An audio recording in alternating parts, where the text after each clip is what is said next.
யோவான் சுவிசேஷம் 17ஆம் அதிகாரம். 17ஆம் அதிகாரத்தில் இன்றைக்கு 21ஆம் வசனத்திலிருந்து 23ஆம் வசனம் முடிய உள்ள வாக்கியங்களை நாம் வாசிக்கப் போகிறோம். இயேசுநாதர் நமக்கு செய்கிற ஜெபம் நமக்கு ரொம்ப ஆசீர்வாதமானது. அவர் நமக்காக அப்படி ஜெபித்ததுனால தான் இன்னைக்கு எனக்காக நான் எப்படி ஜெபிக்கணும்னு எனக்கு கொஞ்சம் தெரிந்து பாருங்க. இந்த ஜெபங்கள் எல்லாம் உங்களுடைய வாழ்க்கையில் அற்புதமான மாற்றங்களையும் ஆசீர்வாதங்களையும் நிச்சயமாக உங்களுக்கு கொண்டு வரும். எத்தனை பேர் விசுவாசிக்கிறவங்க கையை உயர்த்தி கர்த்தரை ஸ்தோத்திரம் பண்ணுங்க. இந்த ஜெபங்கள் உங்கள் வாழ்க்கையில் நிச்சயமான மாற்றத்தையும் நிச்சயமான ஆசீர்வாதம். கையை உயர்த்தி இந்த 2 வார்த்தையை சொல்லுங்க. நிச்சயமான மாற்றத்தையும் நிச்சயமான ஆசீர்வாதத்தை கர்த்தர் உண்டு பண்ணிட்டு இருக்கிறார். வாசிப்போமா இணைந்து யோவான் சுவிசேஷம் 17ஆம் அதிகாரம் 21ஆம் வசனத்திலிருந்து 23ஆம் வசனம் முடிய உள்ள வாக்கியங்களை நாம் இணைந்து வாசிப்போம். அவர்கள் எல்லாரும் ஒன்றாய் இருக்கவும், பிதாவே நீர் என்னை அனுப்பினதை உலகம் விசுவாசிப்பதற்காக நீர் என்னிலும் நான் உம்மிலும் இருக்கிறது போல அவர்கள் எல்லாரும் நம்மில் ஒன்றாய் இருக்கவும் வேண்டிக் கொள்கிறேன். நாம் ஒன்றாய் இருக்கிறது போல அவர்களும் ஒன்றாய் இருக்கும்படி நீர் எனக்கு தந்த மகிமையை நான் அவர்களுக்கு கொடுத்தேன். ஒருமைப்பட்டுதலை அவர்கள் தேடுகிறவர்களாய் இருக்கும்படிக்கும் என்னை நீர் அனுப்பினதையும் நீர் என்னில் அன்பாய் இருக்கிறது போல அவர்களிலும் அன்பாய் இருக்கிறதையும் உலகம் அறியும்படிக்கும் நான் அவர்களிலும் நீர் என்னிலும் இருக்கும்படி வேண்டிக் கொள்கிறேன். இன்றைக்கு இந்த இடத்துல இயேசுநாதர் ஜெபிக்கிற ஜெபத்தில் ஒரு அற்புதமான காரியத்தை அவர் எடுத்து காட்டுறார். என்னன்னா, எப்படி பிதாவும் இயேசுநாதரும் ஒற்றுமையாய் இருந்தார்களோ அதுபோல இன்றைக்கு இயேசு கிறிஸ்துவுக்கு பிள்ளைகளாய் இருக்கிற நம்ம எப்படி ஒற்றுமையாய் இருக்க வேண்டும் என்பதை இயேசு மனதில் வைத்து, ஏன்னா இந்த ஒற்றுமையை கெடுப்பதுக்கு இந்த உலகத்தில் சூழ்நிலைகள் காரியங்கள் எல்லாம் இயேசுநாதர் நமக்கு உண்டாக்க விரும்புகிற அந்த ஒற்றுமையை கெடுப்பதுக்கு, அந்த யூனிட்டியை கெடுப்பதுக்கு பிசாசு எல்லா வேலையும் செய்வான். ஏன்னா அவனுக்கு தெரியும் எங்க ஒற்றுமையா இருக்கிறாங்களோ அங்க தேவன் இருக்கிறாரு, எங்க தேவன் இருக்கிறாரோ அங்க எதுவுமே நடக்க முடியாதுன்னு ஒண்ணுமே இருக்காது. சகலமும் கர்த்தர் செய்து முடிக்கக்கூடிய தேவனாய் இருப்பார். அப்போ நீங்க உங்களுக்குள்ள உங்க குடும்பத்துல சபைக்கு வரும்போது, சபையோடு இருக்கிற விசுவாசிகளோட இருக்கும்போது, குடும்பத்தின் நபர்களோடு இருக்கும்போது, இந்த ஒரு காரியத்தை இயேசுநாதர் நம்முடைய வாழ்க்கையில ரொம்ப அதிகமா விசேஷப்படுத்துறார். இந்த ஒற்றுமை என்பது இயேசுநாதர் நம்ம கொடுக்கிற ஒரு ஆசீர்வாதம். எத்தனை பேர் கையை உயர்த்தி சொல்றீங்க? ஒற்றுமை அந்த தேவன் எனக்கு கொடுக்கிற ஒரு ஆசீர்வாதம். இதை எப்படி நம்ம செயல்படுத்தணும், இதெல்லாம் தான் இன்னைக்கு இயேசுநாதர் இந்த ஜெபத்தின் வாயிலாக நம்ம கற்றுக் கொடுக்கிற காரியங்களை நம்ம உபயோகப்படுத்தும் போது தான் இந்த ஜென்ம சரீரத்தில் நம்ம வாழ்ற எந்த இடத்துல வாழ்றோமோ அந்த இடத்துல இந்த இயேசு கிறிஸ்துவின் மூலமாய் உண்டாகிற ஒற்றுமை. இயேசுநாதர் சொல்றாரு, நீரும் நானும் ஒன்றாய் இருக்கிறது போல நமக்கும். அவர் அந்த ஜெபத்தை செய்யும்போது எப்படி ஜெபம் பண்ணுவாருன்னா, நான் நினைக்கிறேன் இப்படிதான் அதுக்கு அர்த்தமா இருக்கும்.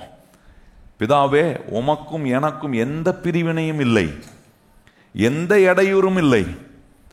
அதே போல நீர் எனக்கு தந்த இவர்களிலும் எப்படி இருக்கணும்னு விரும்புறேன்னா, நம்ம எப்படி ஒன்றா இருக்கிறோமோ அதே ஒற்றுமையில இவர்களும் இருக்க வேண்டும் என்று இயேசுநாதர் விரும்பி ஜெபித்த ஒரு ஜெபம் தான் இது. இயேசுநாதர் ஜெபிக்கிறாருன்னா அதுல நம்முடைய வாழ்க்கையில் அது மிக பிரயோஜனமான ஒரு வாழ்க்கையின் முறையை கர்த்தர் அதுக்கு நமக்கு ஏற்படுத்தி கொடுக்க கூடிய தேவனாக. 2 காரியத்தை இயேசுநாதர் இங்கே இந்த வசனங்களில், இந்த 3 வசனங்கள்ல முதல் 21ஆம் வசனத்திலும் 23ஆம் வசனத்திலும் 2 காரியத்தை பொருள்படுத்துறாரு. அந்த ரெண்டு காரியத்தை பொருள்படுத்தக்கூடிய பதில தான் 22ஆம் வசனத்துல வச்சிருக்கிறார். நல்லா நீங்க இப்படி தியானிச்சு பார்த்தீங்கன்னா அற்புதமான சத்தியங்களை ஆண்டவர் அவர் ஜெபித்த ஜெபத்தின் மூலமா நம்ம கற்றுக்கொள்கிறோம். கற்றுக்கொள்ளும் போது அது நம்முடைய வாழ்க்கையில நாம் நடைமுறை வாழ்க்கையில உபயோகப்படுத்தக்கூடிய ஒன்று.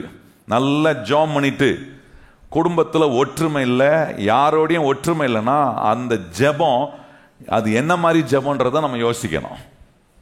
இவ்வளோ நாள் ஆண்டவர் நமக்கு சொன்ன எல்லா காரியங்களும் ஆண்டவர் என்ன உண்டு பண்ண விரும்புகிறார்னா, எந்த இடத்திலும் நாம் பிரிந்திருக்க கர்த்தர் விரும்பல. கையை உயர்த்தி சொல்லுங்க, எந்த நல்ல காரியங்களிலும் கர்த்தர் நம்மளை பிரிந்திருக்க கர்த்தர் விரும்பல. எத்தனை பேர் கையை உயர்த்தி சொல்றீங்க, ஆண்டவரே நீர் நியமிக்கிற எந்த நல்ல விஷயத்திலும் நான் என்ன பண்ணக்கூடாது, அங்க பிரித்து வைக்கிறவனா பிரிந்திருக்கிறவனா அந்த ஒற்றுமையை கெடுக்கக்கூடிய ஒரு செயலை நம்முடைய வாழ்க்கையில உண்டாக்காதபடிக்கு நம்மளை காத்துக்கொள்ள வேண்டியது ரொம்ப முக்கியமானது. பாருங்க 21ஆம் வசனத்துல நீங்க கவனிச்சீங்கன்னா அங்க சொல்றாரு, நீர் என்னை அனுப்பினதை உலகம் விசுவாசிப்பதற்காக.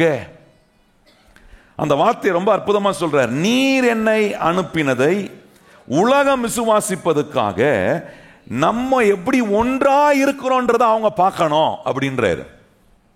நீர் தான் என்ன உலகத்தில் அனுப்பினீர், நீர் என்ன உலகத்தில் அனுப்பினத உலகம் அதை பார்த்து விசுவாசிப்பதுக்கு ஏதுவான ஒரு காட்சியை நீர் உண்டு பண்ண வேண்டும் என்கிறத இயேசுநாதர் அங்க சொல்லி ஜெபம் பண்றாரு. ரெண்டாவது கவனிச்சீங்கன்னா 23ஆம் வசனத்துல அவர் சொல்லும்போது, நீர் என்னில் அன்பாய் இருக்கிறது போல அவர்களிலும் அன்பாய் இருக்கிறதை உலகம், நல்லா ரெண்டு இடத்திலும் அந்த உலகம் அறியணும் அப்படின்றத சொல்றாரு பாருங்க.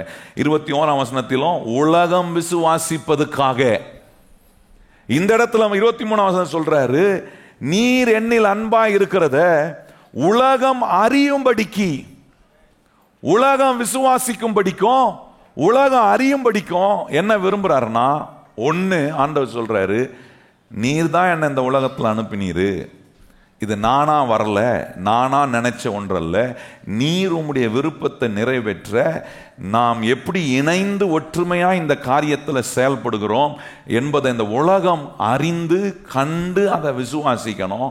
ரெண்டாவது சொல்றாரு, நீர் என்னில் அன்பா இருக்கிறத இந்த உலகம் அறிந்து கொள்ளணும். இந்த ரெண்டுத்தையும் அறிந்து கொள்ளும் போது ஒன்று நடக்கும். என்ன நடக்கும்னா, நீர் எனக்கு தந்த இவர்கள் நாம் ஒன்றாய் இருக்கிறது போல இவர்களும் என்னவா இருப்பாங்கன்னா ஒற்றுமையாய் இருப்பார்கள். கையை வைத்து சொல்லுங்க, கர்த்தர் இந்த ஜெபத்தை எதுக்கு செய்யறாரு?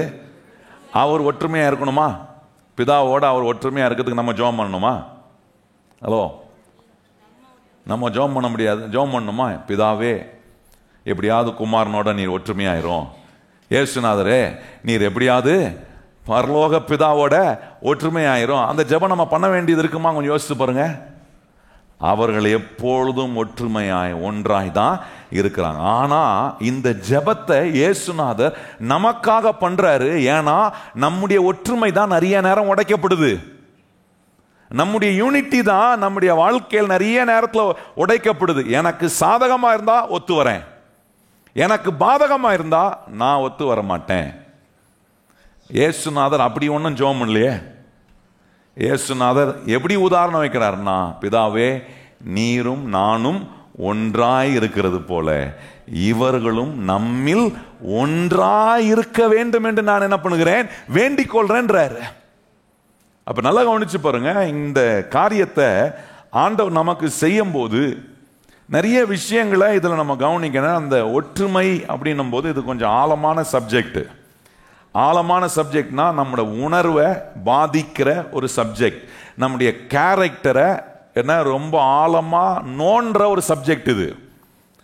என்ன கையை உயர்த்தி கர்த்தரை ஆதரிச்சிடலாம், நல்ல என்ன ஊழியம் செய்யலாம்.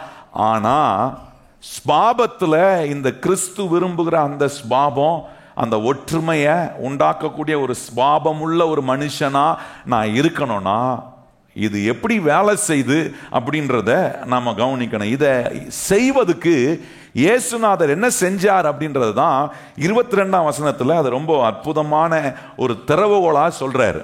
21 உலகம் உன்னை அறியணும், நீர் தான் அனுப்பிச்சீர் அப்படின்றத அறியணும். 23 சொல்றாரு, நீர் என்னில் அன்பா இருக்கிற இந்த உலகம் ஆண்டவரை அறிந்து கொள்ளணும் அப்படின்றாரு. ஏன் இது ரெண்டுத்தையும் பொருள்படுத்தி நம்ம இவ்வளவு ஒற்றுமையா இருக்கணும்னு காண்பிக்கணும் அப்படின்னா 22ஆம் வசனம் பாருங்க. நாம் ஒன்றாய் இருக்கிறது போல அவர்களும் ஒன்றாய் இருக்கும்படி நீர் எனக்கு தந்த மகிமையை, நல்லா கவனிங்க, இந்த மகிமைன்னு சொல்லும் போது தேவனுடைய கேரக்டர் இங்க சொல்றாரு. 21 சொல்றாரு, பிதாவே நீர் என்ன இந்த உலகத்தில் அனுப்பினீர். 23 சொல்றாரு, நீர் என் மேல் அன்பா இருக்கிறீர், இது உலகம் பார்க்கணும், அறியணும், ஜனங்க அறிந்து கொள்ளணும் சொல்லிட்டு சொல்றாரு, நம்ம எப்படி ஒன்றா இருக்கிறோமோ அது போல இவர்களும் ஒன்றா இருக்கணும். அந்த ஒன்றா இருக்க வைக்கக்கூடிய வேலைக்கு இயேசுநாதர் சொல்ற ஒரு வார்த்தை தான், நீர் எனக்கு தந்த மகிமையை நான் அவர்களுக்கு. நல்லா கவனிங்க, தேவ மகிமைனா ஆண்டவருடைய ஸ்பாபத்தை இயேசு ஜெபம் பண்றார், என் கேரக்டரை, என் மகிமை உள்ள கேரக்டரை நான் அவர்களுக்கு தருகிறேன்றாரு. எத்தனை பேர் நம்புறீங்க?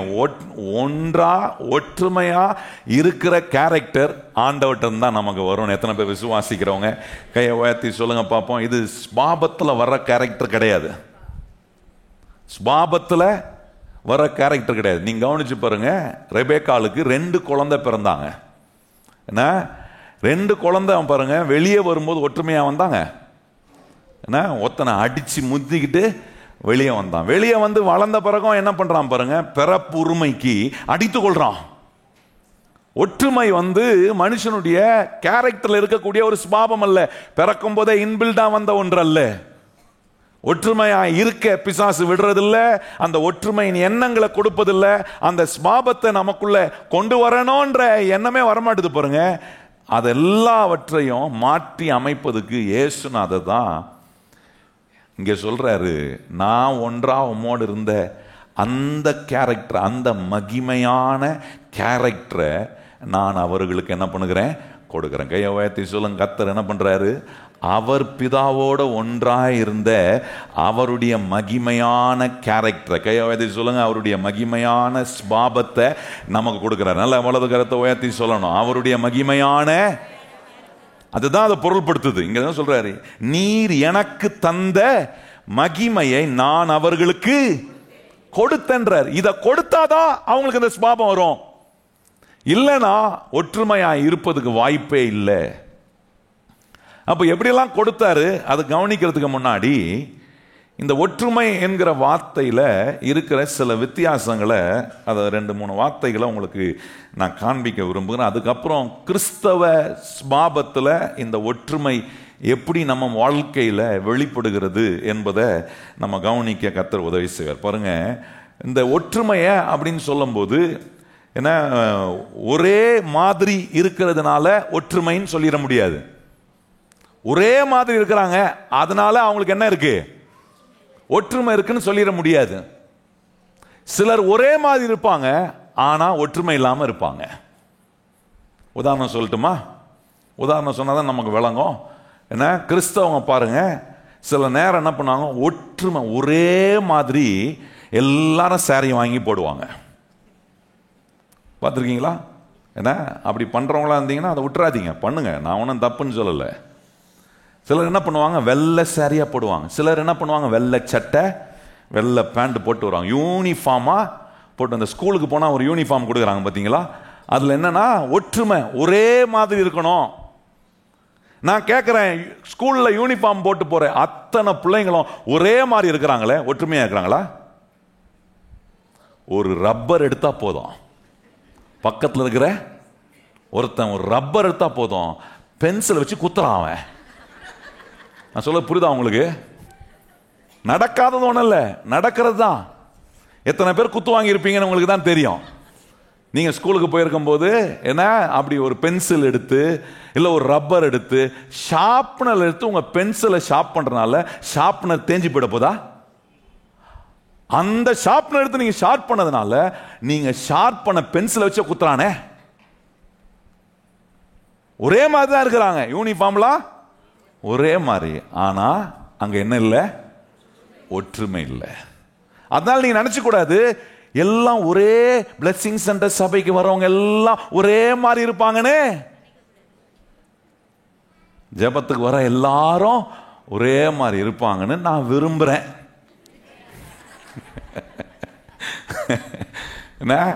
நிச்சயமா ஆண்டவர் அதுக்கு ஏற்ற வேலைகளை கர்த்தர் நமக்குள்ள செய்வார். கையை உயர்த்தி சொல்லுங்க, நமக்குள்ள தேவன் அப்படிப்பட்ட மகிமையான வேலையை எல்லாம் கையை உயர்த்தி சொல்லுங்க. இந்த ஸ்பாபம் வந்துருச்சுன்னு வைங்களேன், உங்களை மேற்கொள்ள யாராலையும் முடியாதுங்க. நான் சொல்றேன், இந்த ஸ்பாபம் வந்துருச்சுன்னா, ஒற்றுமையை விட்டு கொடுக்காத ஒரு ஸ்பாபம் உங்களுக்குள்ள இயேசுவை போல வந்துருச்சுன்னா, நான் சொல்றேன், உங்களை சத்துரு என்ன பண்ணாலும் தேவன் உங்க பக்கத்தில் நின்று உங்களை சுத்திலும் அவர் அப்படியே ஒரு கேடகம் போல அவர் சூழ்ந்து கொள்வார். ஏன்னா இந்த ஒற்றுமையின் இந்த ஸ்வாபத்தை வெளிக்காட்டுவதற்கு என்னெல்லாம் நமக்குள்ள இருந்து கர்த்தர் செய்யணுமோ செய்வார். அப்ப நான் சொன்னதை நல்லா கவனிக்கணும். ஒரே மாதிரி இருக்கிறதுனால, ஒரே மாதிரி ட்ரெஸ் போடுறதுனால என்ன இருக்காது, அங்க ஒற்றுமை இருக்கும்னு நம்ம எதிர்பார்க்கறது சாத்தியமாகாது.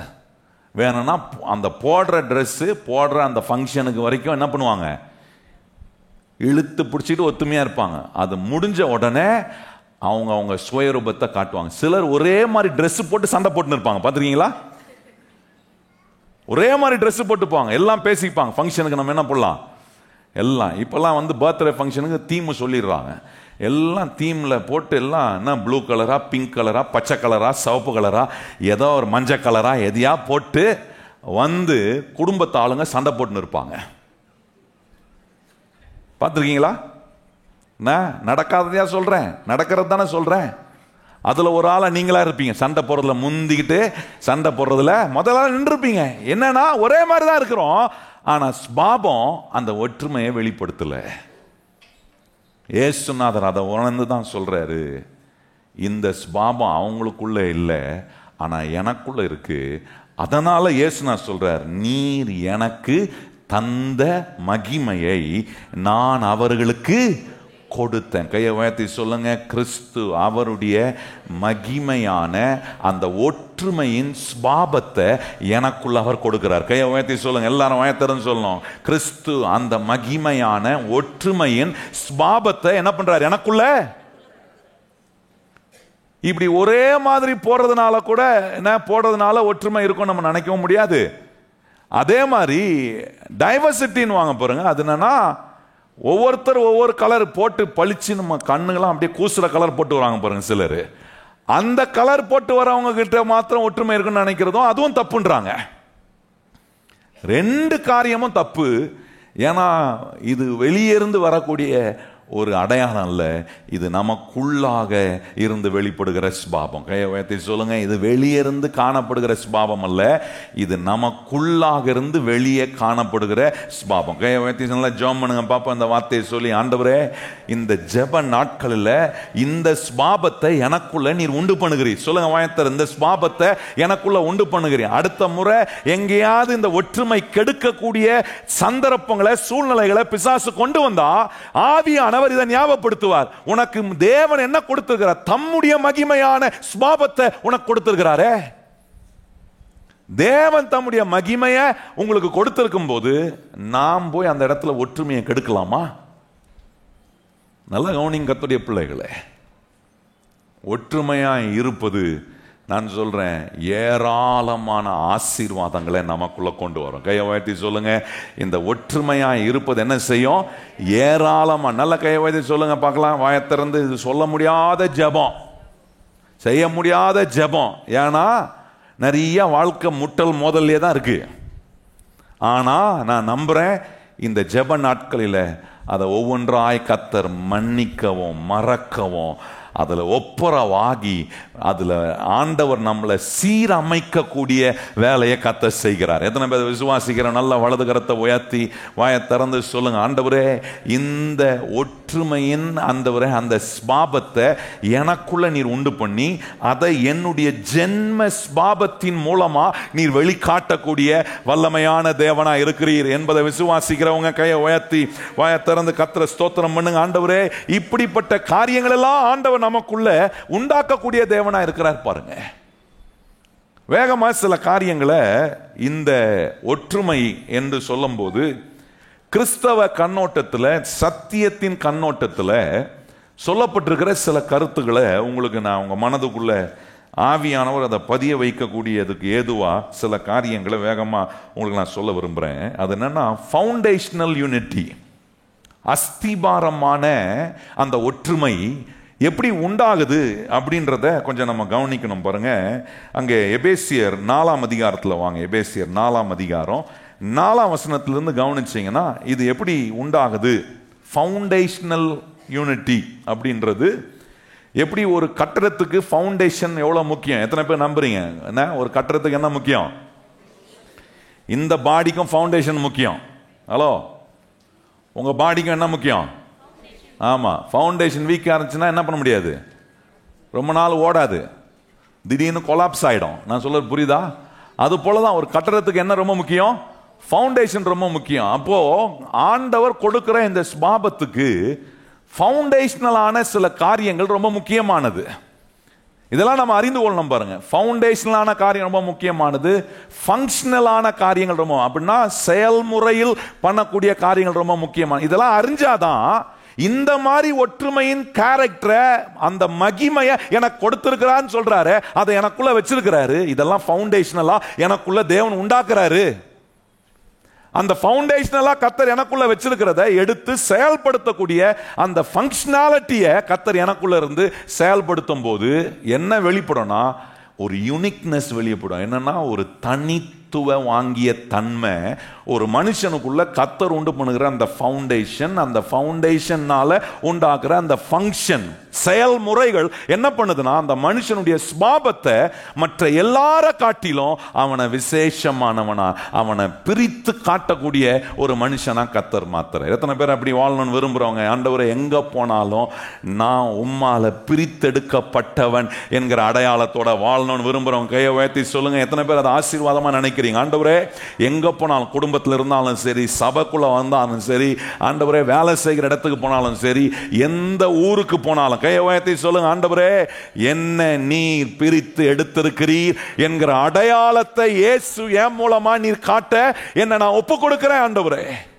எபேசியர் 4ஆம் அதிகாரம் பாருங்க, 4ஆம் வசனத்திலிருந்து 6ஆம் வசனம் வரைக்கும் வாசிப்போமா? எல்லாரும் இணைந்து வாசிப்போம். 4ஆம் வசனம் பாருங்க. உங்களுக்கு உண்டான அழைப்பினாலே நீங்கள் ஒரே நம்பிக்கைக்கும் அழைக்கப்பட்டது போல ஒரே சரீரமும் ஒரே ஆவியும் உண்டு, ஒரே கர்த்தரும் ஒரே விசுவாசமும் ஒரே ஞானஸ்தானமும் எல்லாருக்கும் ஒரே தேவனும் பிதாவும் உண்டு, அவர் எல்லார் மேலும் எல்லாரோடும் உங்கள் எல்லாருக்கும் இருக்கிறார். நல்லா கவனிங்க. இங்க எங்கேயாவது ஏதாவது பிரிச்சு காட்டினாரா பார்த்தீங்களா? எல்லாருக்கும் ஒரே தேவன், ஒரே ஞானஸ்தானம், ஒரே விசுவாசம். அங்க பாருங்க, அதுல சொல்லியிருக்கு ஒரே அழைப்பு. முதல்ல நம்ம கவனிச்சோம்ல, 4ஆம் வசனத்துல போட்டிருக்கு ஒரே அழைப்பு. இதான் ஃபவுண்டேஷன். கர்த்தர் எப்படி நமக்குள்ள அஸ்திபாரம் போடுறாருன்றத கொஞ்சம் கவனிங்க. கர்த்தர் சொல்றாரு, இஷ்டம் போல அழைக்கல, எல்லாரையும் ஒரே விதத்தில் அழைச்சிருக்கிறேன். கையை வாய்த்தி சொல்லுங்க, எல்லாரையும் கர்த்தர் என்ன பண்ணிருக்கிறாரு? ரட்சிக்கப்பட்டு இயேசுவை ஆண்டவராக ஏற்றுக்கொண்ட உடனே நீங்க ரட்சிக்கப்பட்ட பிள்ளையா மாறுறீங்க. அவருக்கு பிள்ளையா மாறின உடனே ஆண்டவர் சொல்றாரு, பிள்ளையா இருக்கிற வேலையோட உன் வேலை முடியல, நீ ஒரு சீஷனாக மாறணும். நீ சீஷனாக மாறி நீ எனக்காக நீ ஊழியம் செய்யணும்ன்றார். இந்த அழைப்பு எல்லாருக்கும் ஒரே மாதிரி கர்த்தர் கொடுத்திருக்கிறார். கையை உயர்த்தி ஆமென் சொல்லுங்க. ரட்சிக்கப்பட்டவங்களுக்கு என்ன கொடுத்திருக்கிறாரு? ரட்சிக்கப்பட்ட உடனே என்ன பிள்ளையா மாத்துறாரு. பிள்ளையா மாறின உடனே பிள்ளையாவே இருன்னு சொல்லல, ஆண்டவர் சொல்றாரு, நீ வளர்கிறவனாய் மாறும்போது, நீ சீசனாய் மாறுகிற, சீசனா மாறும்போது நீ எனக்காக சேவை செய்யறவனா இருக்கணும். ஒவ்வொரு கிறிஸ்தவருக்கும் தேவன் நியமித்திருக்கிற அழைப்பு இது. இந்த அழைப்பு மாறவே மாறாது. ரட்சிக்கப்பட்ட உடனே நான் அவருடைய பிள்ளையா மாறுறேன், அவருடைய பிள்ளையா மாறின உடனே நான் ஒரு சீஷனா மாறுறேன், சீஷனா மாறின உடனே அவருக்காக ஏதாவது ஒன்றை நான் செய்து கொண்டே இருக்கிறேன். இந்த அழைப்பை என் மேல கர்த்தர் வச்சிருக்கிறாருன்றவங்க நம்புறவங்க கையை உயர்த்தி சொல்லுங்க. இந்த அழைப்பு நம்ம எல்லார் மேலையும் மாத்தி மாத்தி இல்ல, ஒரே மாதிரி இருக்கு. கையை உயர்த்தி சொல்லுங்க. இந்த அழைப்பு எப்படி இருக்கு? எத்தனை பேருக்கு புரிஞ்சா? இதான் அழைப்பு. ஆனா ஊழியங்கத்துல பொறுப்புகளை கர்த்தர் வேற மாதிரி கூட, அது ஃபங்க்ஷன்ல வித்தியாசமா, செயல்முறைகளில் வித்தியாசப்படும். ஆனா அஸ்திபாரம் எல்லாருக்கும் ஒரே மாதிரி தான் போட்டிருக்காரு. கையை உயர்த்தி சொல்லுங்க. அஸ்திபாரம் கர்த்தர் எப்படி போட்டிருக்கிறாரு? எல்லாருக்கும் ஒரே, அதுல எந்த மாற்றமும் கிடையாது. நல்லா கவனிக்கணும். எவ்வளவு அருமையா உங்களுக்கு ஆண்டவர் ஒற்றுமையா இருப்பதுக்கான அந்த ஸ்வாபத்தை நமக்குள்ள இருந்து வெளிக்கொண்டு வருவதுக்கு என்ன அஸ்திபாரத்தை போட்டிருக்கிறாருன்னு காட்டுறாரு பாருங்க. நான் ஒற்றுமையா இருக்க முடியாதுன்னு சொல்ல முடியாது. போட்டிருக்கிறார் கர்த்தர் அந்த அஸ்திபாரத்தை. எப்படி போட்டிருக்கிறாரு? ஒரே அழைப்பை கொடுத்துக்கிறார். அடுத்த சொல்றாரு பாருங்க, அங்க என்ன சொல்ற 4ஆம் வசனத்துல, ஒரே நம்பிக்கைக்கு அழைக்கப்பட்டது போல. ஒரே நம்பிக்கை. இயேசுவை நம்புறதுல எந்த மாற்றமும் கிடையாது. இயேசுவை நம்புற அந்த நிலையில எந்த மாற்றமும் கிடையாது. ஒரே மாதிரி தான் இயேசுவை நம்புறதுக்கு வேற ஏதாவது வித்தியாசமான மாற்ற கருத்துக்களை வழிகளை கர்த்தர் வச்சிருக்கிறாரா? இல்ல. இயேசு ஆண்டவர் என்று நானும் நம்புறேன், நீங்களும் நம்புறீங்க. அந்த நம்பிக்கையில எந்த மாற்றமும் இல்லை பாருங்க. ஒரே நம்பிக்கை தான். கையை உயர்த்தி சொல்லுங்க. இயேசுவை நம்புறது எந்த மாற்றமும் இல்லை. ஒவ்வொரு நம்பிக்கை பாருங்க ஒவ்வொரு விதமா இருக்கு. ஆனா கிறிஸ்தவத்துல நாம் வைக்கிற நம்பிக்கை ஒரே மாதிரி தான் இருக்கு. அதனால தான் இயேசுநாதர் சொல்றாரு, நான் நேற்றும் இன்றும் என்றும் மாறாதவராய் இருக்கிற அந்த தேவனை நம்ம நம்புறோம். அந்த நம்பிக்கை எப்படி இருக்குன்னா, இன்னைக்கு ஒரு மாதிரி நம்பிக்கை, நாளைக்கு வேற மாதிரி. என்னைக்கு நம்பினாலும் அவரை நான் நம்புவதுக்கு ஒரே விதமான நம்பிக்கையை தான் கர்த்தர் வச்சிருக்கிறாரு. அடுத்த சொல்றாரு பாருங்க, என்ன சொல்றாரு? அடுத்த சொல்றாரு, அங்க ஒரே சரீரமும் ஒரே ஆவியும் உண்டு. நல்லா ஒண்ணு பாருங்க, ஒரே சரீரம். இந்த ஒரே சரீரத்துல கர்த்தர் நிறைய அவயங்களை கர்த்தர் வச்சிருக்கிறார். இந்த சரீரத்துல பாருங்க எத்தனை அவயங்கள் இருக்கு. வெளியே பார்த்தாலும் எவ்வளவு அவயம். ஒரு கண்ணுக்கு இன்னொரு கண்ணை வச்சு, மூக்கில் 2 ஓட்டையை வச்சு, காது 2 காதை கொடுத்து அந்த 2 காதுக்கு ஓட்டையை வச்சு, ஒரு வாயை வச்சு அந்த வாய்க்கு ஒரு ஓட்டையை கொடுத்து, ஒரே சரீரம் தான். இந்த எத்தனை அவயங்கள் இருந்தாலும் எல்லாம் சேர்ந்து ஒரே காரியத்துக்கு தானே வேலை செய்யுது. மூக்குல ஏதாவது அதை அடைச்சிச்சுன்னு வைங்க, மூக்கு சொல்லுதுன்னா கையை பார்த்து, உன் கையை எனக்கு உதவிலாம் வேணாம், நான் மூக்கு நானே பார்த்தேன் அப்படின்னு பார்த்துக்க முடியுமா? மூக்குக்கு ஒண்ணுன்னா கை என்ன பண்ணுது? ஆட்டோமேட்டிக்கா உள்ள போகுது அப்படின்றீங்க, என்னென்ன ஆக்ஷன்லாம் பண்றீங்க. ஏன்னா ஒரே சரீரம். கையை உயர்த்தி சொல்லுங்க. ஒரே சரீரம். அது பாருங்க, அதுக்கு எந்த வித்தியாசமும் படுறது இல்லை. கோச்சிக்குதா? நான் கேட்கறேன். என்ன, மூக்கு கோச்சிக்கிச்சு, கை கோச்சிக்கிச்சு, வாய் கோச்சிக்கிச்சு, காலு கோச்சிக்கிச்சுன்னா எல்லாம் கோச்சிக்கிட்டு ஒரு பக்கம் திரும்பிச்சுன்னா நீங்க எப்படி இருப்பீங்க?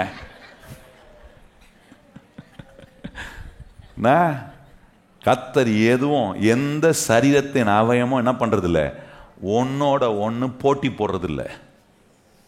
ஒற்றுமையா இருக்கா? ஹலோ, உங்க சரீரத்தில் எல்லாம் அவயங்களும் ஒற்றுமையா இருக்கா? கண் ஒற்றுமையா இருக்கா? 2 கண்ணு குடிச்சு, ஒரு கண் இப்படி பார்க்கும், ஒரு கண் அப்படி பார்க்கும் வச்சுட்டு வந்தீங்கன்னா எப்படி இருக்கும்? பார்க்கறது சகிக்குமா?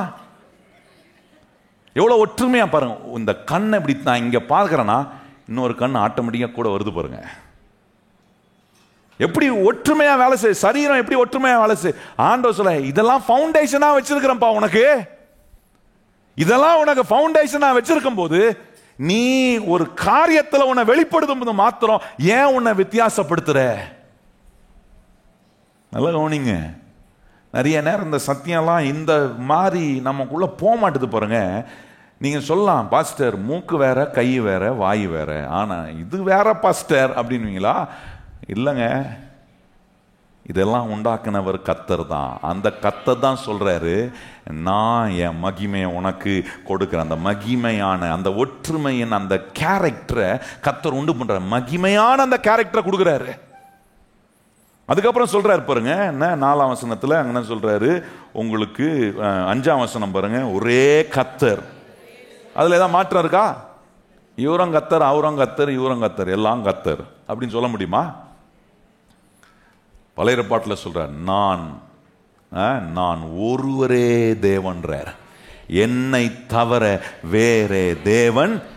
நல்ல கையை உயர்த்தி சொல்லுங்க. நம்முடைய ஆண்டவர் சொல்ற வார்த்தை என்ன சொல்ற? என்னை தவிர வேற ஒரு தேவன் இல்லை, ஒரே தேவன். அதுல எந்த விதமான மாற்று கருத்தும் அங்க இல்ல பாருங்க. ஒரே தேவன், ஒரே கர்த்தர்.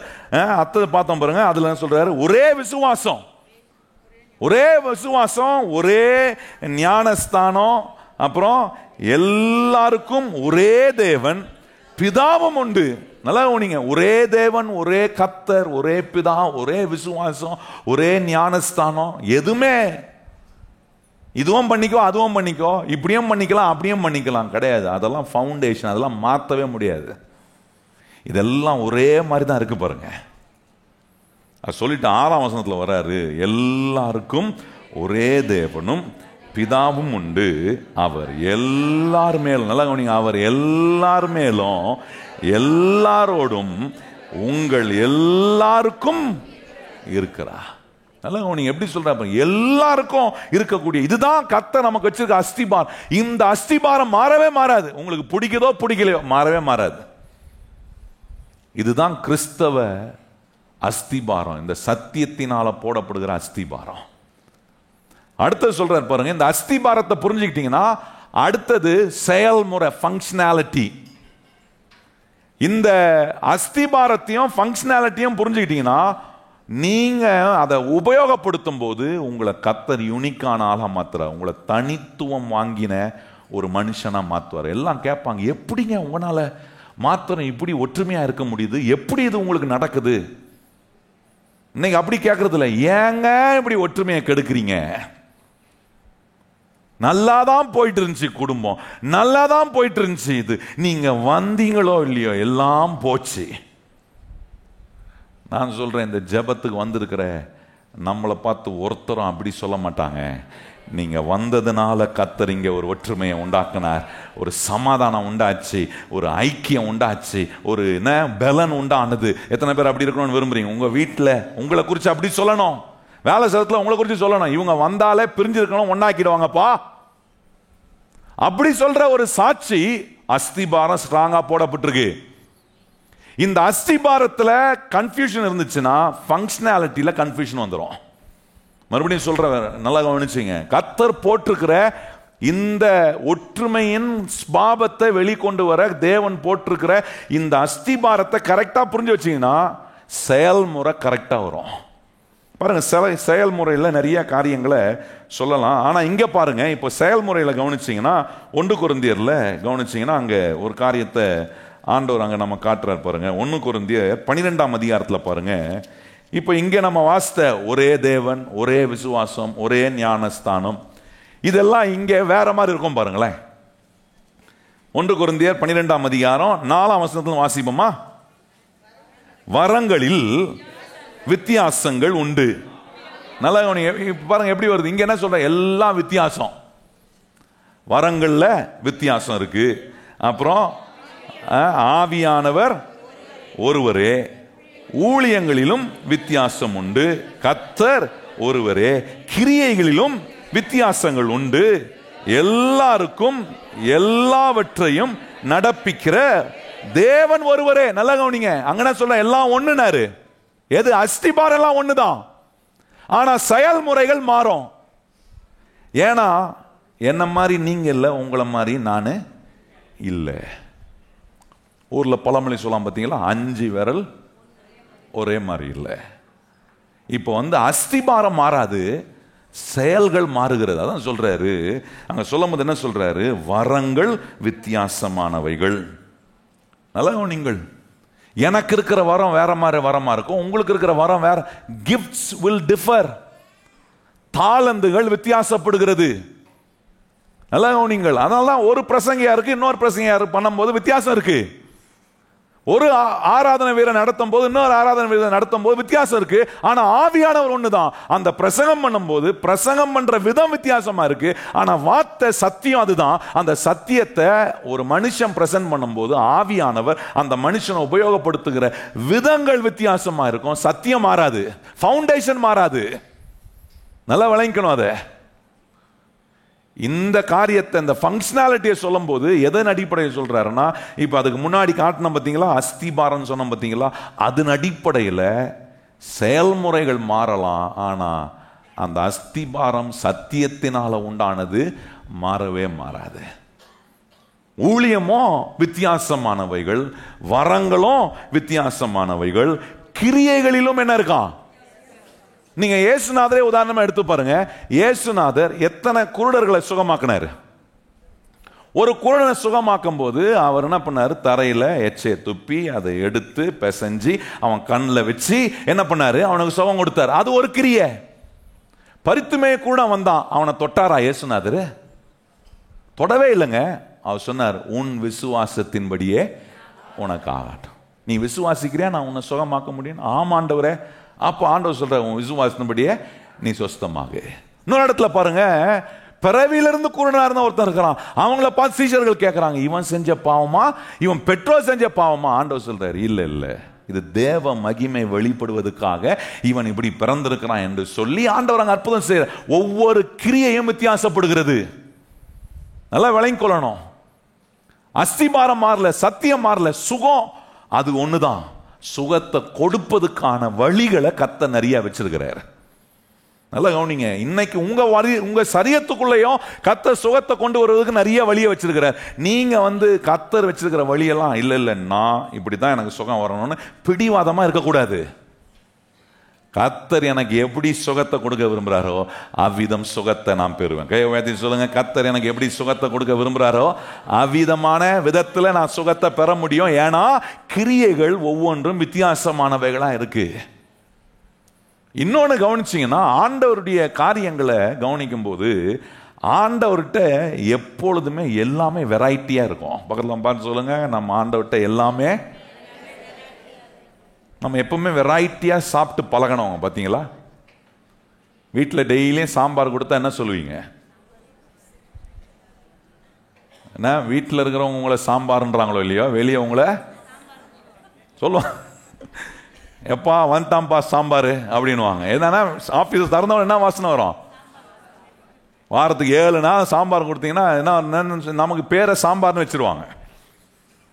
அதனால பாருங்க, வெரைட்டி நம்ம விரும்புகிறோம். ஏன்னா எங்கே போனாலும் ஒரு வெரைட்டி நமக்கு வேணும் இல்லை? சாப்பிட்றதுல சொல்கிறேன், மற்றதெல்லாம் கொஞ்சம் அடக்கி வாசிக்கணும்.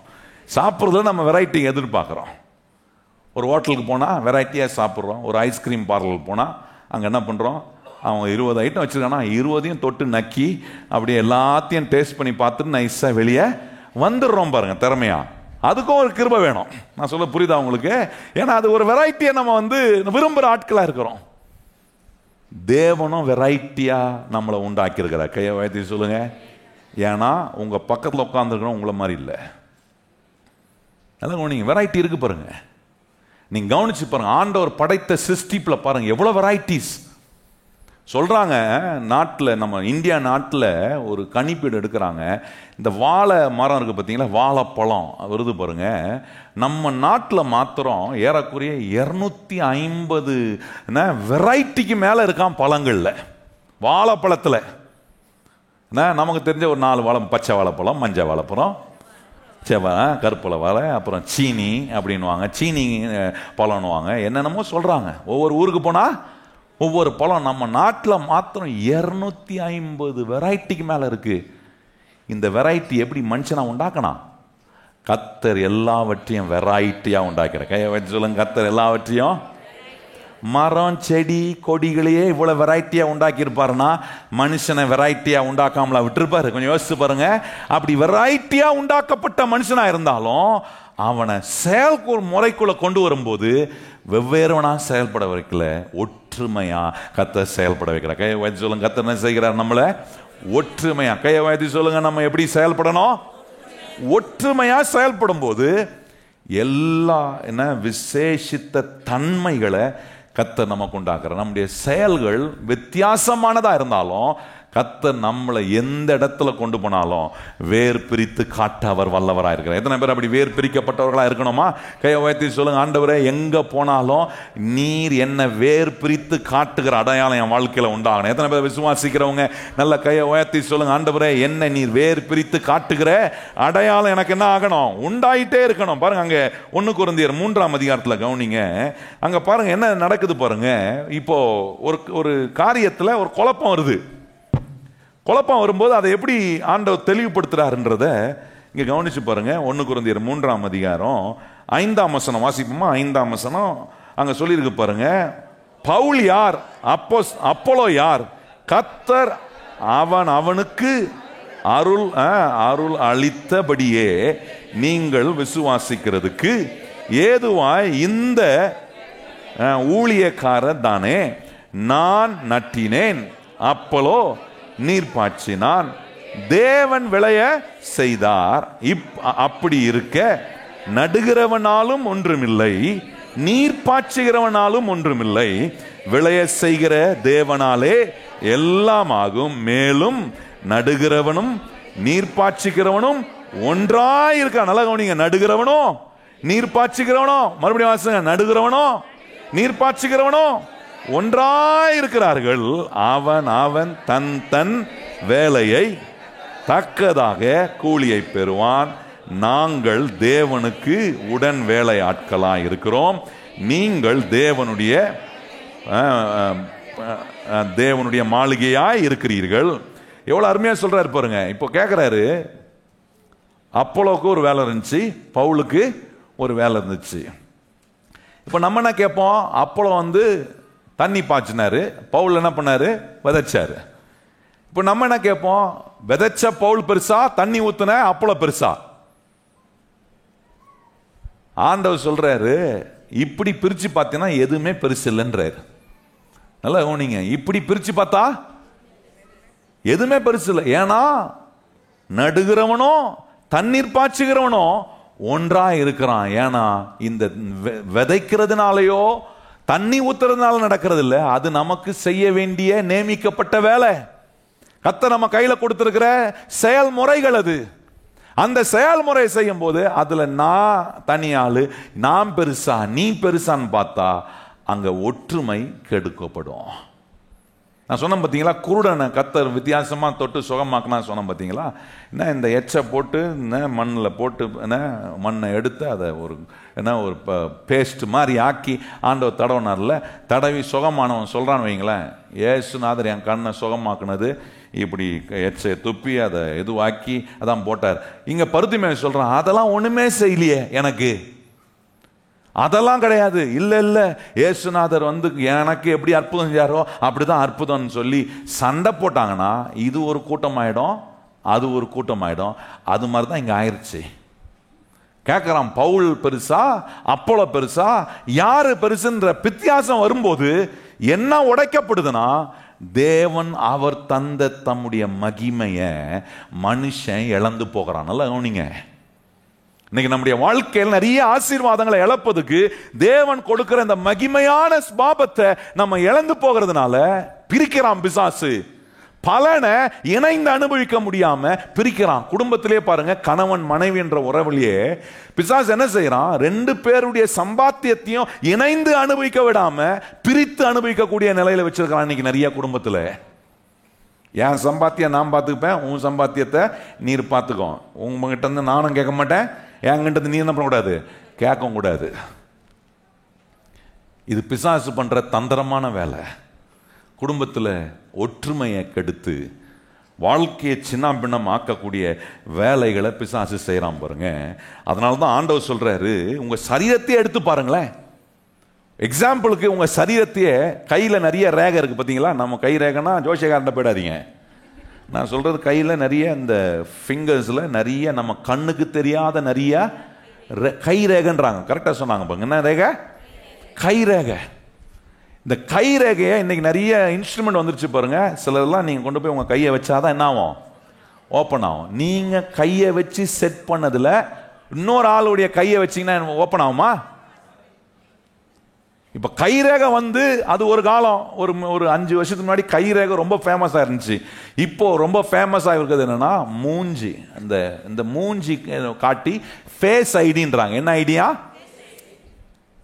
ஃபேஸுக்கு ஒரு ஐடியா வச்சு உங்க மூஞ்சை காட்டினோன்னே திறந்துருது. பிள்ளைங்கள்லாம் பண்ணுவாங்க பாருங்க, ஃபோனை வாங்கிட்டு நம்ம பேசிக்கிட்டே இருவோம், மூஞ்சை மட்டும் காட்டு அப்படி எடுத்துன்னு போயிடுவாங்க. அப்படின்னா ஓப்பன் ஆகிடும்.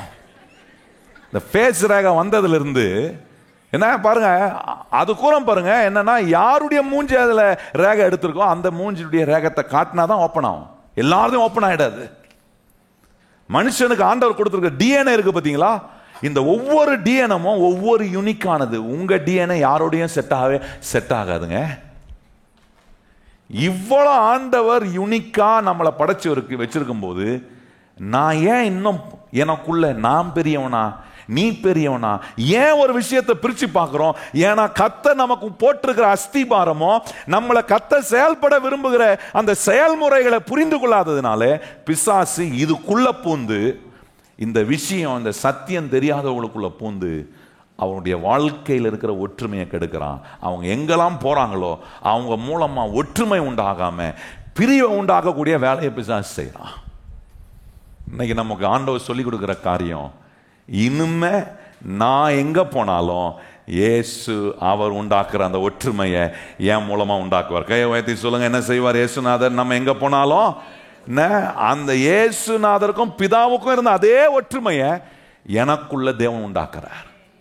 அதை பொருள்படுத்தி தான் யோவான் 17 இயேசுநாதர் சொல்றாரு, பிதாவே நீரும் நானும் ஒன்றாய் இருக்கிறது போல. 22 வசனம் வாசிங்க. நாம் ஒன்றாய் இருக்கிறது போல அவர்களும் ஒன்றாய் இருக்கும்படி நீர் எனக்கு தந்த மகிமையை நான் அவர்களுக்கு. நல்ல கவனிங்க, இப்போ அந்த மகிமையான கேரக்டரை கர்த்தர் கொடுக்கிறார்ல, அஸ்திபாரத்தை காட்டுறாரு, செயல்முறையை காட்டுறாரு. இந்த அஸ்திபாரத்தையும் செயல்முறையும் உணர்ந்து ஒரு மனுஷன் செயல்படுத்துவானா அவனை கர்த்தர் ரொம்ப யூனிக்கான, ரொம்ப தனித்துவம் வாங்கின ஒரு மனுஷனா கர்த்தர் அவனை மாத்துறாரு. இப்போ கேள்வி என்னன்னா, இயேசுநாதர்கிட்ட அந்த ஸ்பாபம் இருக்கு, எனக்கு அந்த ஸ்பாபத்தை வச்சு நான் எப்படி செய்யறது பாஸ்டர் அப்படின்னா, ஆவியானவர் எப்படிலாம் நமக்கு உதவி செய்கிறாரு அப்படின்றது தான் இங்கே நான் உங்களுக்கு காண்பிக்க விரும்புகிறேன். பாருங்க, ஒரு சில காரியங்கள் 2 கொரிந்தியர் 3ஆம் அதிகாரத்தில் கவனிச்சு பாருங்க, ஆவியானவர் என்ன செய்கிறாரு நமக்கு அப்படின்றத இங்கே இந்த வேத வசனங்கள் நமக்கு ரொம்ப அற்புதமாக சொல்லுது. 2 கொரிந்தியர் 3ஆம் அதிகாரம் 17ஆம் வசனத்தையும் 18ஆம் வசனத்தையும் வாசிப்போமா? அங்க சொல்லியிருக்கு பாருங்க, கர்த்தரே ஆவியானவர், கர்த்தருடைய ஆவி எங்கேயோ அங்கே. அப்போ ஆவியானவர் உங்களுக்குள்ள வந்து இந்த கிறிஸ்து கொடுத்திருக்கிற இந்த மகிமை, நீர் எனக்கு தந்த மகிமை அவர்களுக்கு கொடுக்கிறேன்னு சொன்ன அந்த மகிமையை இந்த ஜெப நாட்களை கர்த்தர் நமக்குள்ள வைக்கும் போது ஆவியானவர் நமக்குள்ள இருந்து அந்த மகிமையான கேரக்டர் நம்ம வாழ்க்கையில விடுதலையா வேலை செய்ய ஆவியானவர் என்னென்ன விடுதலையெல்லாம் கொடுக்கணுமோ அதெல்லாம் நிச்சயமா செய்வார். கையை உயர்த்தி சொல்லுங்க, எனக்குள்ள இருந்த ஆவியானவர் கிறிஸ்துவனுடைய மகிமையான இந்த ஸ்பாபம் வெளிப்பட எனக்குள்ள, கையை உயர்த்தி சொல்லுங்க, எனக்குள்ள என்ன விடுதலையெல்லாம் ஆவியான உண்டாக்கணுமோ, எத்தனை பேர் நம்புறீங்க? அந்த விடுதலையை உண்டாக்கி நம்மளை என்ன செய்வார்னா ஒற்றுமையை உண்டாக்கக்கூடிய மனுஷனா கர்த்தர் நம்மளை மாற்ற. அடுத்த வசனம் பாருங்க, ரொம்ப அற்புதமா சொல்லி பாருங்க, நாம் எல்லாரும் திறந்த முகமாய் கர்த்தருடைய மகிமையை கண்ணாடியிலே காண்கிறது போல கண்டு ஆவியாய் இருக்கிற கர்த்தராலே அந்த சாயலாகத்தானே மகிமையின் மேல் மகிமை அடைந்து. நல்லா உனிங்க, அந்த கண்ணாடியில பார்க்கறது போல. அதுதான் சொன்னேன், அஸ்திபாரம் எவ்வளவு முக்கியம். ஒரே அஸ்திபாரம் தான், அதுல எந்த மாற்றமும் கிடையாது. உங்களுக்கு பிடிச்சிருக்கோ பிடிக்கல, இதுதான் கர்த்தர் போடுகிற அஸ்திபாரம். செயல்முறைகள் மாறுது, ஆனா அஸ்திபாரம் மாறாது. அப்படி அதை புரிந்து செயல்படும் போது ஆவியானவர் சொல்றாரு, கண்ணாடியை போல முகத்துல என்ன அங்க சொல்லியிருக்கு பாருங்க, திறந்த முகமாய் கர்த்தருடைய மகிமையை கண்ணாடியிலே காண்கிறது போல கண்டு ஆவியாயிருக்கிற கர்த்தராலே அந்த சாயலாக தானே மகிமையின் மேல் மகிமை அடைந்து. இந்த கேரக்டர் கண்டிப்பா வரும். என்னால் பண்ண முடியல, செய்ய முடியல, நான் இப்படி மாற முடியல. கிடையவே கிடையாது. கையை உயர்த்தி சொல்லுங்க, மகிமையின் மேல் மகிமை அடைந்து மறுரூபம் ஆவான். கையை உயர்த்தி சொல்லுங்க, எல்லாரும் வாயை திறந்து, ஆண்டவரே மகிமையின் மேல் மகிமை அடைய வச்சு என்ன மறுரூபம் ஆக்குற ஒரு மகிமையான கேரக்டரை இயேசுநாதர் சொல்றார், நான் அவர்களுக்கு அதை தந்தேன் அப்படின்றார். எவ்வளவு அற்புதமான வேலையை செஞ்சிருக்காரு பாருங்க. இன்னொரு காரியம் பாருங்க, ஆவியானவர் இந்த வேலையெல்லாம் நமக்குள்ள இருந்து ரொம்ப அற்புதமா செய்யறாரு. மோசேவை குறித்து ஆண்டவர் சொல்லும்போது என்ன சொல்றாரு, என்னுடைய சாயலை அவன் வெளிப்படுத்துறான்றாரு. என்ன 12ஆம் அதிகாரம் வாசித்து பாருங்க, அங்க சொல்றாரு, என்னுடைய சாயலை வெளிப்படுத்துறவனை பார்த்தா நீ குற்றப்படுத்துற.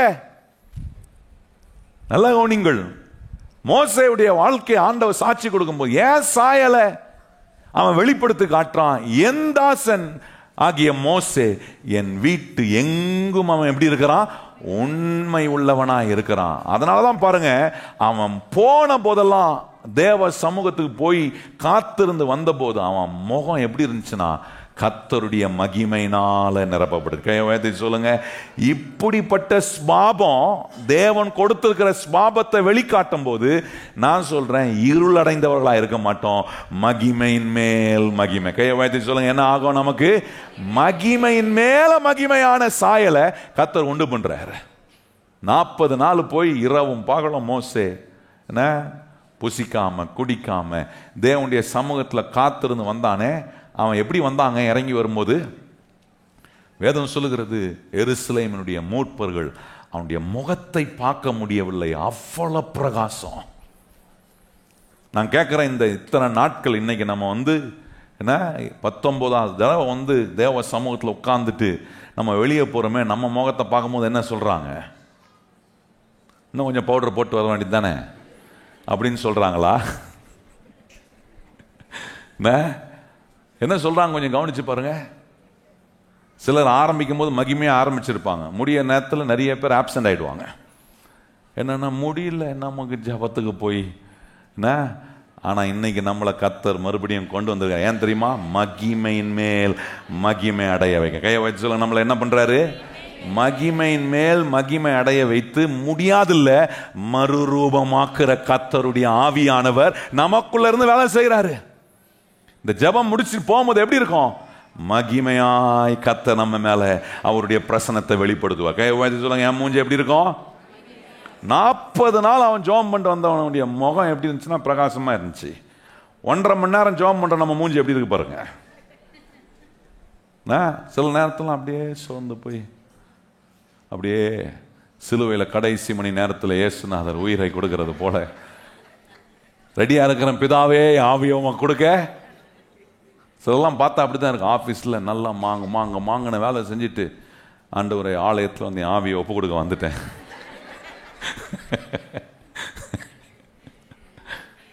கர்த்தர் சொல்றார், தேவ ஆலயத்தில் தேவ பிரசன்னத்தில் தேவனுடைய சத்தத்தை கேட்கிற இடத்துல மகிமையின் மேல் மகிமை அடைந்து மறுரூபப்படுத்துவார். எத்தனை பேர் விசுவாசிக்கிறோம்? நல்லா கையை வச்சு சொல்லுங்க, மகிமையின் மேல் மகிமை அடைந்து. அடுத்த சொல்றாரு பாருங்க, ரொம்ப அற்புதமா 2 கொரிந்தியர்ல 4ஆம் அதிகாரத்தில் கவனிச்சீங்கன்னா 6ஆம் வசனத்திலிருந்து பாருங்க, ரொம்ப அற்புதமான சில வார்த்தைகள் அங்க இருக்கு. இங்க என்ன சொல்றாரு, ஆவியானவர் மூலமா நமக்குள்ள வேலை செஞ்சு அந்த எந்த மகிமையினுடைய கேரக்டரை ஆண்டவர் கொடுத்தாரோ ஒற்றுமையா இருப்பதுக்கு, அதை ஆவியான உள்ள வேலை செய்ய வைக்கிறாராம். அதை வேலை செய்ய வச்சு கண்ணாடி போல காட்டுறாரு. வசனம் என்ன, இந்த தேவனுடைய வார்த்தை ஆவியானவர் கண்ணாடி போல நம்ம காட்டி, அந்த வார்த்தை நம்ம கண்ணாடி போல காட்டி நம்மளை மகிமையின் மேல் மகிமை அடைய வைத்து மறுரூபமாகிற ஒரு காரியத்தை செய்ய. அடுத்து சொல்றாரு பாருங்க, 2வது காரியம் நடக்குது. இப்ப என்னன்னா, ஆண்டவர் அவருடைய மகிமையை என் மகிமையை நான் அவர்களுக்கு கொடுத்தேன் அப்படின்றாரு. இன்னைக்கு அவருடைய மகிமை நம்ம மேல வைக்கிறாரு. எத்தனை பேர் கையை உயர்த்தி ஆண்டவரை ஸ்தோத்திரம் பண்றீங்க? ஆண்டவரே என் மேல உம்முடைய மகிமையை வைக்கிறீர். சொல்லுங்க வாயத்திறந்து, ஆண்டவரே என் மேல உம்முடைய மகிமையான கேரக்டரை சொல்லுங்க. வாயத்திறந்து, என் மேல உம்முடைய மகிமையான கேரக்டர். அந்த கேரக்டர் என்ன? எல்லாம் ஒற்றுமையா ஒன்றாய் நாம் காரியங்களை செய்யக்கூடிய சுபாவத்தை நமக்குள்ள வைக்கும் போது 2வது சொல்றாரு, இது எப்படி வரும்னா தேவனுடைய வசனத்தினால உண்டாகிற வெளிப்பாட்டினால உண்டாகிற காரியம். எப்படி உண்டாவது பாருங்க வெளிப்பாடு. 6ஆம் வசனம் வாசிப்போமா? அங்க 2 கொரிந்தியர் 4ஆம் அதிகாரம் 6ஆம் வசனம். இருள் இருந்து வெளிச்சத்தை பிரகாசிக்க சொன்ன தேவன் இயேசு கிறிஸ்துவின் முகத்தில் உள்ள தமது மகிமையின் அறிவாகிய ஒளியை தோன்ற பண்ணும் பொருட்டாக எங்கள் இருதயங்களிலே பிரகாசித்தார். நல்லா கவனிங்க, அவருடைய முகத்துல பிரகாசிப்பிக்கிற மகிமைய ஆண்டவர் என்ன பண்றாராம்? நம்ம மேல பிரகாசிப்பிக்க வைக்கிறாராம். 7ஆம் வசனம், இந்த மகத்துவமுள்ள வல்லமை எங்கனால் உண்டாயிராமல் தேவனால் உண்டாயிருக்கிறது என்று விளங்கும்படி இந்த பொக்கிஷத்தை மண்பாண்டங்களில் பெற்றுக்கிறோம். இந்த மகிமையான இந்த கேரக்டரை, இது நம்மால உண்டான ஒன்று அல்ல, இந்த மண் பாண்டத்துல கர்த்தர் கொண்டு வந்து வைக்கிறார். நல்லா கவனிங்க, வைக்கிறதுனால என்ன கஷ்டம், என்ன துன்பம், என்ன சூழ்நிலைகள் இருந்தாலும் நம்ம மூலமா கர்த்தர் அந்த ஒற்றுமையை உண்டாக்கிட்டே இருப்பார். சொல்லுங்க, அடுத்த வசனம் பாருங்க, அது அதுதான் காட்டுது. அங்க என்ன போட்டிருக்கு பாருங்க, 8ஆம் வசனம். நாங்கள் எப்பக்கத்திலும் நெருக்கப்பட்டும் ஒடுங்கி போவதில்லை, கலக்கம் அடைவதும் மனம் முறிவடைவதும் இல்லை, துன்பப்படுத்தப்பட்டும் கைவிடப்படுவதும் இல்லை, கீழே தள்ளப்பட்டும். இதெல்லாம் நம்மளை தள்ளக்கூடிய, நம்மளை பிரிக்கக்கூடிய, நம்மளை உடைக்கக்கூடிய நிறைய சூழ்நிலைகள் வரலாம். ஆனா தேவன் தம்முடைய முகத்தில் இருக்கிற அந்த மகிமையை கொண்டு வந்து நம்ம மேல வைக்கிறாரு. இது எப்படி தெரியுது? இந்த தேவனுடைய வார்த்தையினால உண்டாகிற அந்த வெளிப்பாடு நமக்குள்ள உட்காரும் போது, நிரம்பும் போது. நான் சொல்றேன் கர்த்தருடைய பிள்ளைகளே, நிச்சயமா என்ன நம்மளை ஒடுக்கணும்னு பிசாசு, நம்மளை பிரிக்கணும்னு, நம்மளை சிதற பண்ணணும்னு பிசாசு நினைச்சாலும் அது நடக்காது. ஏன்னா மகிமையான கர்த்தர் தம்முடைய முகத்தின் மகிமையை என் மேல் வீச பண்ணுகிறார். கையை வச்சு சொல்லுங்க, அவருடைய முகத்தின் மகிமையை கர்த்தர் என்ன செய்கிறார்? நம்ம மேல வீச பண்ணுகிறார். இவ்வளவு அருமையான ஆண்டவர் அஸ்திபாரத்தை போடுறாரு, செயல்முறைகளை காட்டுறாரு. உங்களை எவ்வளோ விசேஷமான வெரைட்டியா கர்த்தர் நம்மளை உண்டாக்கி தனித்துவம் வாங்கின ஒரு நபராக இருப்பதுக்கு கர்த்தர் இவ்வளோ காரியத்தை சொல்லிட்டு சொல்றாரு, இவ்வளோத்தையும் உனக்குள்ள வச்சிருக்கிறேன், ஆகவே இப்போ என் மகிமையை நான் உனக்கு கொடுக்கிறேன் பண்றாரு. என் மகிமையான ஸ்வாபத்தை உனக்கு கொடுக்கிறேன். இந்த மகிமையான ஸ்வாபத்தின் கேரக்டரை கொடுக்கும் போது சொல்றாரு, முடியலன்னு சொல்லாத, ஆவியானவர் உனக்குள்ள இருந்து என்னென்ன விடுதலை உண்டாக்கணுமோ அந்த விடுதலை உண்டாக்க அவர் எப்படி இருக்கிறாரு? வல்லவராய் இருக்கிறார். அது மாத்திரம் இல்ல, ஆண்டவர் சொல்றார், அவருடைய வசனத்தின் மூலமா உண்டாகிற அந்த வெளிப்பாடை கர்த்தர் நம்ம கொடுக்கும்போது, எப்பக்கத்திலும் நான் நெருக்கப்பட்டாலும் நான் மனம் முறிவடைவது இல்லை, நான் ஒடுங்கி போவதில்லை. நிச்சயமா அவருடைய முகத்தில் இருக்கிற அந்த மகிமையை என் மேல கர்த்தர் வெளிப்படுத்துவார். நான் என் குடும்பத்தில் வெளிப்படுத்துவேன், சபையில வெளிப்படுத்துவேன், நான் போகிற இடத்துல உன்னை வெளிப்படுத்துவேன். என்னன்னா, நான் கர்த்தருடைய ஒற்றுமையின் அந்த ஸ்வாபத்தை என் வாழ்க்கையின் மூலமா கர்த்தர் வெளிப்படுத்துறார். ஒரே ஒரு வசனத்தை சொல்லி நான் முடிக்க விரும்புறேன். நிறைய இருக்கு, ஆனா ஒரே ஒரு வசனத்தை சொல்லி முடிக்க நான் விரும்புறேன். பாருங்க, அங்க பிலிப்பியர் 3ஆம் அதிகாரம் 15ஆம் வசனத்தை வாசிப்போமா? பிலிப்பியர் 3ஆம் அதிகாரம். இது ஒரு பெரிய காரியங்க. இது நிறைய விஷயத்தை சுருக்கி எவ்வளோ எளிமையா ஆவியானவர் இன்றைக்கு உங்களுக்கு சொல்லிக் கொடுக்க முடியுமோ இந்த ஜெபத்தில் ஆண்டவர் உங்களுக்கு சொல்லித்தராரு. இவ்வளோத்தையும் கேட்டுட்டு போய் சண்டை போடுறவங்களா இருந்தீங்கன்னா, ஆவியானவர் உங்களுக்குள்ள இருந்து அந்த காரியத்தில் உங்களை விடுதலை பண்ண, உங்களை மறுரூபமாக்க கர்த்தர் வல்லமை உள்ளவராக இருக்கிறார். ஆமென். வாயத்திறந்த எத்தனை பேர் சொல்றீங்க, ஆண்டவரே நீர் என்னை எல்லா, ஆண்டவரே இந்த ஸ்வாபத்துக்கு எதிரான, கையை உயர்த்தி சொல்லுங்க, ஆவியானவரே இந்த இன்னைக்கு என் மேல நீர் வைக்கிற இந்த ஒற்றுமையின் அந்த ஸ்வாபம், அந்த ஸ்வாபத்துக்கு எதிராக வேலை செய்கிற எல்லா கிரியைகளையும் ஆவியானவர் எனக்குள்ள இருந்து விடுவிக்க அவர் வல்லவராய் இருக்கிறார். அதுக்குதான் இந்த வேலையை செய்கிறார் ஆவியானவர். இந்த ஜெபத்தை ஆவியானவர் இயேசுநாதர் ஜெபித்ததை நமக்கு எடுத்து காட்டுறார். ஏன்னா இயேசுநாதர் வேண்டிக் கொண்டது என் வாழ்க்கையில நிறைவேறும். சொல்லுங்க, இயேசுநாதர் வேண்டிக் கொண்டது என்னுடைய வாழ்க்கையில நிறைவேறும். 15ஆம் வசனம் வாசிப்போமா? எல்லாரும் இணைந்து பிலிப்பியர் 3:15 சொல்லி பாருங்க. ஆகையால் நம்மில் தேறினவர்கள் யாவரும் இந்த சிந்தையாய் இருக்க கடவும். எல்லாம் சொல்லுங்க, நம்மில் தேறினவர்கள் நான் நம்புறேன் இன்னைக்கு நம்மளை தேர்னவங்களா கத்தர் மாத்தி இருக்கிறார். நம்மள என்ன பண்ணிருக்கிறாரு? தேர்னவங்க. நீ தேராத கேஸு அப்படின்னு நிறைய சொல்லலாம். இல்லை இல்லை, என்னை தேர்த்தி வர வைக்கிறவருக்கு ஆண்டவர் இருக்கிறார். அவர் கற்றுக் கொடுத்துருக்கிறார் எப்படி ஒற்றுமையா இருக்க முடியும். அந்த ஒற்றுமைக்காக நான் எதை விட்டு கொடுத்தாலும் என் ஆண்டவர் என்னை விட்டு கொடுக்கவே மாட்டார். என்னை மகிமையின் மேல் மகிமை அடைய வைக்கிற கர்த்தர். கையை வாய்த்தி சொல்லுங்க, நம்மள என்ன பண்றாரு? மகிமையின் மேல் மகிமை அடைய வைக்கிற கர்த்தர் சொல்றாரு. ஆகையால் நம்மில் தேறினவர்கள் யாவரும் இந்த சிந்தையா இருக்க கடவும், எந்த காரியத்திலாவதும் நீங்கள் வேறே சிந்தையாய் இருந்தால் அதையும் தேவன் உங்களுக்கு வெளிப்படுத்துவார். ஆகிலும் நாம் எந்த வேலையிலும் தேறி இருக்கவும் அது முதல் ஒரே ஒழுங்காய் நடந்து கொண்டு ஒரே சிந்தையாய் இருப்போமாக. நல்லா உடனே சொல்றாரு பாருங்க. வேற இதை விட்டுட்டு வேற எதையா இருந்தா ஆண்டவர் சொல்ல அதுல கூட தேறினவர்களா. இந்த வசனத்தை ரொம்ப எளிதா புரிஞ்சுக்கணும்னா எப்படி சொல்லலாம்? இன்னைக்கு எவ்வளவு தெரிஞ்சிருக்கோ அந்த அளவுக்கு தேறினவர்களா நம்ம மாறினாலே போதுமானது. கையவாதி சொல்லுங்க, இந்த வசனம் இன்னைக்கு எனக்கு எவ்வளோ ஆவியான கற்றுக் கொடுத்தாரோ இந்த விஷயத்துல தேறினாலே நான் சொல்றேன் வாழ்க்கை நல்லா தேறிடும். கையவாதி சொல்லுங்க, வாழ்க்கை என்னவாகும்? நல்ல ஆசீர்வாதமான ஒரு நிலைக்கு வரும். இழந்த சமாதானம் திருப்பியும் வரும், இழந்த நன்மைகள்லாம் திருப்பி வரும், இழந்த உறவுகள்லாம் சீரமைக்கப்படும். எல்லாவற்றையும் கர்த்தர் அற்புதமாய் மாற்ற அவர் வல்லவராக. எத்தனை பேர் இந்த ஜெபத்துக்கு உங்களை ஒப்பு கொடுக்கிறவங்க எழுமி நிற்போம், நம்ம ஜெபம் பண்ணலாம். எங்கள் நல்ல ஆண்டவரே, இன்னைக்கு நாங்கள் கேட்ட இந்த சத்தியங்கள் எல்லாம் ஆவியானவர் எங்களுக்குள்ள இருந்து நீர் உண்டு பண்ணுகிற இந்த ஒற்றுமை ஆண்டவரே ரொம்ப முக்கியமானது. ஆண்டவரை வாழ்க்கையை ஜெயிக்க, குடும்பத்தை நல்ல நிலையில கொண்டு வர, ஆண்டவரே எங்க எதிர்காலத்தை நல்ல நிலையில் நாங்கள் அமைக்க, சபையில நாங்க உமக்காக மகிமையாய் வாழ்வதற்கு இன்றைக்கு நீர் எங்களுக்கு கற்றுக் கொடுத்த ஆண்டவரே அந்த ஒற்றுமை, ஆண்டவரே நீங்க ஜெபம் பண்ணீங்களப்பா, நீரும் நானும் ஒன்றாய் இருக்கிறது போல இவர்கள் நம்மில் ஒன்றாய் இருக்க வேண்டும். ஆகவே நீர் எனக்கு தந்த மகிமையை நான் அவர்களுக்கு தந்தேன். எத்தனை பேர் கையை உயர்த்தி சொல்றீங்க, ஆண்டவரே இன்னைக்கு இந்த இடத்தை விட்டு போகும்போது கிறிஸ்து கொடுக்கிற மகிமையினால நிரப்பப்பட்டவனாய் போறேன். கையை உயர்த்தி சொல்லுங்க, கிறிஸ்து எனக்கு கொடுத்த அந்த மகிமையின் கேரக்டர், அந்த ஸ்பாபத்தினால, அந்த குணலட்சியத்தினால நான் நிரப்பப்பட்டவனா போகிறேன். ஆகவே நிச்சயமாய் எனக்கு கர்த்தர் மாறுதலை உண்டு பண்ண அவர் வல்லவராக இருக்கிறார்.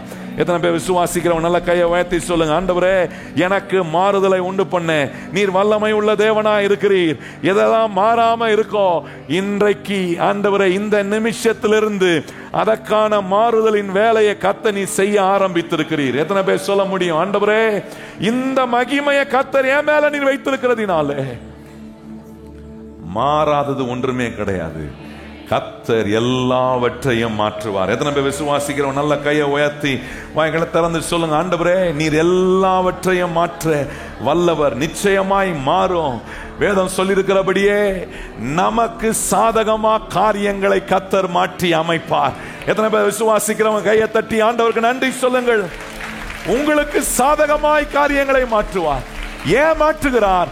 அவர் தம்முடைய மகிமையை நம்மேல் அவர் வைத்திருக்கிறார். இந்த மகிமை என்ன? ஒற்றுமையை உண்டாக்குற மகிமை. எங்கள் நல்ல தேவனே, இந்த மகிமையான கேரக்டரை எங்க மேல நீங்க வச்சிருக்கீங்க. இந்த கேரக்டர் உங்க மேல இருந்தது ஆண்டவரே, அதை நீர் கொண்டு வந்து இப்ப எங்க மேல வச்சிருக்கிறீங்க.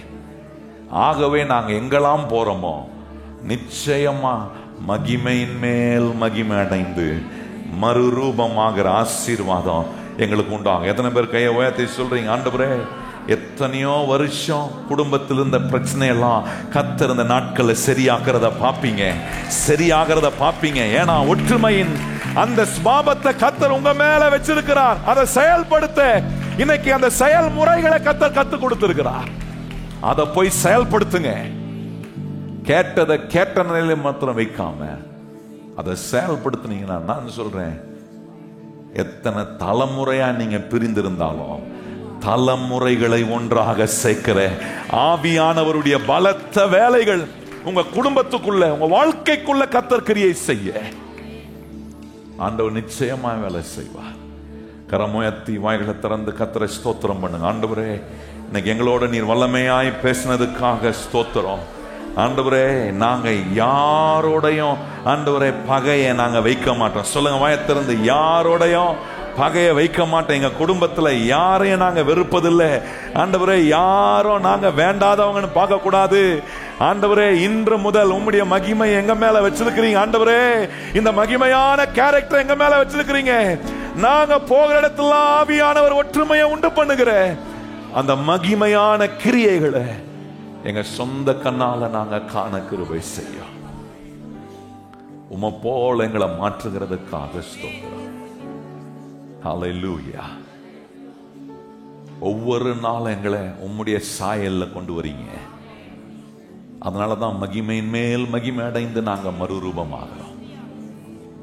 இன்னைக்கு இந்த இடத்தை விட்டு போகும்போது இந்த மகிமையினால எங்க வாழ்க்கையை நிரப்புறதுக்காக எத்தனை பேர் கையை உயர்த்தி ஆண்டவருக்கு நன்றி சொல்றீங்க? ஆண்டவரே, இந்த மகிமை சொல்லுங்க, இந்த ஒற்றுமையை உண்டு பண்ணுகிற மகிமை சொல்லுங்க. வாயத்திறந்து இந்த ஒற்றுமையை சொல்லுங்க. வாயத்திறந்து எல்லா வாயம் சொல்லட்டும். இயேசுவே, இந்த ஒற்றுமையை உண்டு பண்ணுகிற மகிமையை ஏசப்பா எங்க மேல வச்சிருக்கிறீங்க. எங்களுக்குள்ள அதை ஸ்தாபித்திருக்கிறீங்க. அதற்கான செயல்முறைகளை கொடுத்திருக்கிறீங்க. அதற்காகவே தனித்துவம் வாங்கின விதத்துல என்ன உண்டாக்கி இருக்கிறீங்க.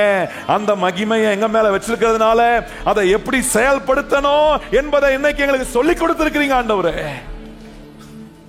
ஆகவே குடும்பம் சமாதானமாகும். உங்க வாழ்க்கை சமாதானம் ஆகும்.